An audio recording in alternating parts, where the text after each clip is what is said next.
I'm Aidan Breen. I'm a silversmith specialising in chasing and repoussé.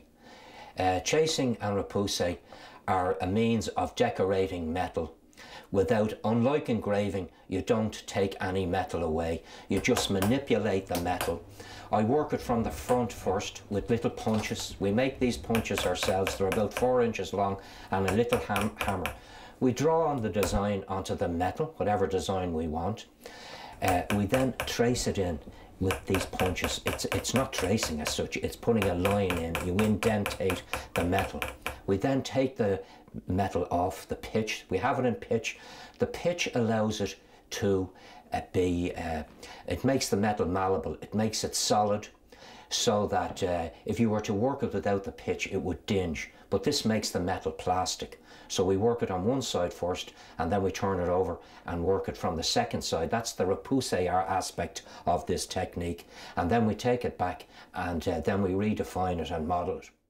I learnt my trade in a place called M.H. Gill & Sons. They were on 56 Upper O'Connell Street, and they were a printers, publishers and a church furnishers.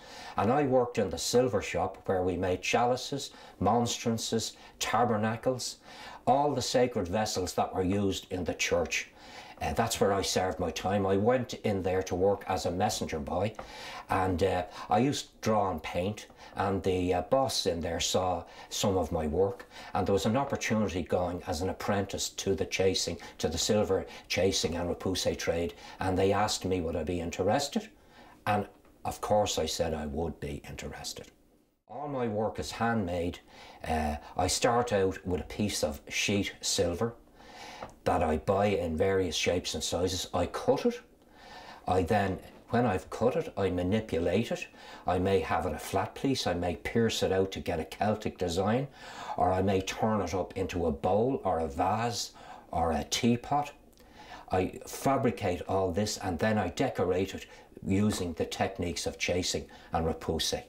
Well, my inspiration comes from my heritage, from the material heritage of the early medieval period, which I am absolutely interested in, like the great treasures that come from that period, like the Ardagh chalice, the Tara brooch, all the artefacts that they found in various rivers, the Book of Kells, the stone crosses, and then I also like the Celtic Revival period, which actually I have a connection to because I worked in a firm that started out in the late 19th century, where this thing was in vogue, and I went in and I was part of this tradition that had been revived, and that really appeals to me. I also like the literature.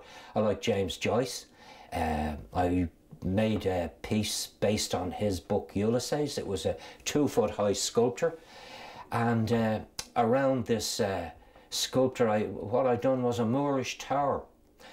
The Moorish tower because Molly in the last episode talks about having a court or her first sexual experience up against a Moorish wall. And I said to myself, why not a Moorish tower wall? So when they commissioned me to do this, I said, I will do this. I will do this Moorish tower in a bed of blooms.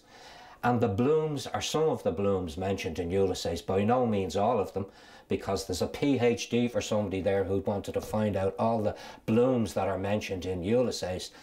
And I have this tower that's topped by the sun, and under the sun is a little potato that Leopold carried around with him all day. He kept the potato in his pocket for luck. He was a superstitious man. And around this tower I have illustrated 18 bricks. On each brick there is a representation of my take on the episode in Ulysses. Well, the thing about it is that when I make a piece, I make it entirely by hand. So what I'm doing is I'm putting everything I can into the piece, no matter how big or so small, because I'm always aware that somebody is buying this off me for somebody special in their life. So I know that when they get this, it has a meaning for them, and I try to impart the best I can do in the time allowed. So what I'm giving you is a bit of myself, translated from my body into the piece. Well, you can purchase my work by coming out to see me personally, which I love. I love people who come out and pick a piece off me, because not only can they come out and pick the piece and have a look at the work I'm doing, but they can actually come into my workshop and see how the piece is actually made.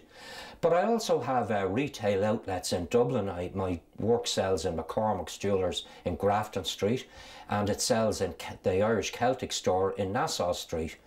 And I also have a presence on Facebook where you can see some of the work, and you can contact me from there and come out and see me personally. I'll be only too delighted to see you.